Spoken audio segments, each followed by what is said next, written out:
Baik, di sini akan kami baca teksnya bil barokah.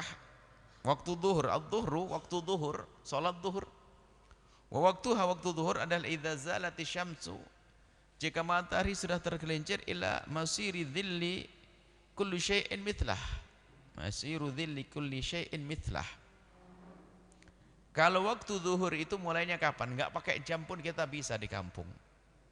Dulu di kampung ada semacam bangunan seperti ini, kotak begini kecil, sudah ada besi berdiri dikasih tanda.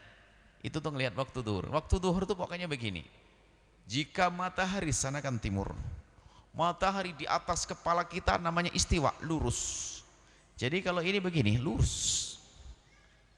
Kalau ternyata sudah tergelincir, bayangannya ada di sebelah timur, sudah langsung masuk waktu zuhur. Matahari melewati kita, tik, sudah waktu zuhur. Jadi nggak pakai jam pun bisa. Begitulah kemudahan Islam. Orang di tengah hutan nggak tahu jam bisa sholat. Kita aja biasa pakai jam kan. Padahal seharusnya nggak pakai jam bisa sudah.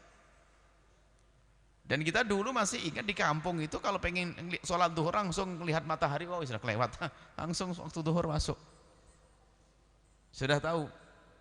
Asar nanti ada waktu zuhur. Sampai kapan? Sampai masiri ila masiri dhilli kulli syai'in mithla, sampai bayangannya ini sama, bayangan pulpen sama dengan panjangnya pulpen. Kalau bayangannya sudah sama, lebih sedikit masuk waktu asar. Ghairi dhillil istiwa'i, selain bayangannya khatil istiwa, waktu di atas bayangan istiwa. Istiwa itu adalah waktu matahari di atas kepala kita. Karena kebetulan kita itu di khatil istiwa itu garis khatulistiwa. Maka kalau pas matahari di atas kepala itu hampir tidak ada bayangannya. Tapi kalau ada negeri selain Indonesia, itu biarpun pagi ada bayangan, karena matahari di sana sudah ada bayangannya, bukan itu. Misalnya begini, nggak bisa berdiri. Sana arah timur sana. Anda televisi Indonesia barat, kiblatnya barat. Sana timur. Kalau ternyata matahari itu di arah agak selatan, maka lihat, biarpun pagi, biarpun di siang hari pas istiwa tetap ada bayangannya. Bayangan itu nanti akan dikatakan zuhur kalau bayangan sudah mengkol ke arah timur. Lah bayangan ini kan ada, bayangannya biasanya setengah meter atau bayangannya setengah pulpen. Bayangan jangan dihitung nanti. Jadi kalau sudah nanti matahari ke arah barat, berarti bayangannya ke timur, panjang bayangan itu sudah sama dengan panjangnya pulpen plus tadi bayangan yang waktu matahari di tengah-tengah tadi, maka itu masuk waktu asar. Mudah. Jadi jika misalnya saat ini bayangannya ini adalah 6 cm. 7 cm, anggap saja 7 cm. Waktu pas jam 12, berapa misalnya waktu istiwa di siang hari bolong, pas matahari tengah itu ternyata ini ada bayangannya 2 cm. Kemudian perlahan bergeser ke arah timur bayangannya karena mataharinya ke arah barat. Kemudian memanjang, pas matahari terus akhirnya panjang. Panjang bayangannya sama dengan pulpen plus 2 cm. Setelah itu keluar waktu zuhur. Seperti itu. Selesai. Sekarang pakai jam, makanya kurang begitu paham begini. Pakai jam. Wal asr, ada waktu asar, waktunya mimba di waktu zuhri, setelah waktu zuhur keluar, tapi setelah bayangan sesuatu 2 kali, bayangan sesuatu itu sama dengan sesuatunya, kemudian lebih sedikit, maka itu masuk waktu asar.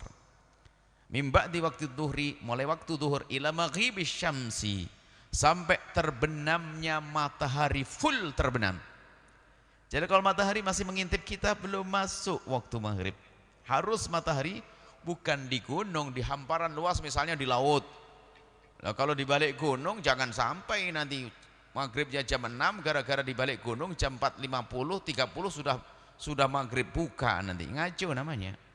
Jadi gambarannya adalah kalau kita di hamparan rata, matahari terbenam, tenggelam, itulah waktu maghrib tiba. ila maghribi syafaqil ahmari, sampai hilangnya mega merah. Jadi matahari itu terbenam, maka matahari itu meninggalkan sisa yang memancar, itu akan memerah di atas, di ufuk timur, di ufuk barat. Memerah, memerah, memerah, akan semakin hilang. Bersama hilangnya mega merah di atas, di ufuk barat tersebut, maka waktu itu keluar waktu maghrib dan masuk waktu isya. Wal isya, waktu isya, waktuha adalah min ba'di waqtil maghribi, setelah keluarnya waktu maghrib tadi hilangnya mega merah. Mega merah akan berganti dengan menguning, memutih dan hilang. Putihnya putih terang begitu, karena matahari semakin jauh ditelan bumi. Sebenarnya bukan ditelan bumi, seolah-olah saja. Nah, semakin tenggelam. Ila tulu'i fajri shadiqi. Wah, waktu isya itu panjang, dari waktu terbitnya, terbenamnya, hilangnya mega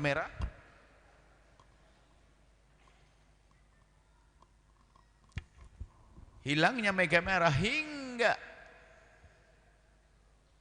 terbitnya fajar shadiq. Kayaknya kita itu harus sih ya belajarlah dikit-dikit. Kalau pagi itu bangun subuh itu langsung menghadap ke ufuk timur, melihat. Cuman sekarang itu karena zamannya zaman kota, jadi terangnya fajar itu sudah tertutup dengan terangnya kota. Kita harus balik ke kampung lalu menghadap ke timur.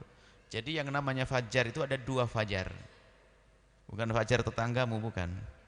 Ada fajar itu ada dua fajar, fajar shadiq, fajar kadhib, fajar bohong, fajar shadiq. Kalau kadhib itu belum masuk subuh. Jadi ada terang di ufuk timur melambung ke atas. Kalau digambarkan seperti ekor serigala melambung ke atas begitu, bukan merata. Kalau ada sinar ke atas saja terang, itu belum waktu subuh tiba. Dan sinar itu akan hilang nanti saat kita. Baru setelah itu muncul sinar fajar merata di ufuk timur. Lah itulah masuk waktu subuh. Sampai kapan waktu subuh itu?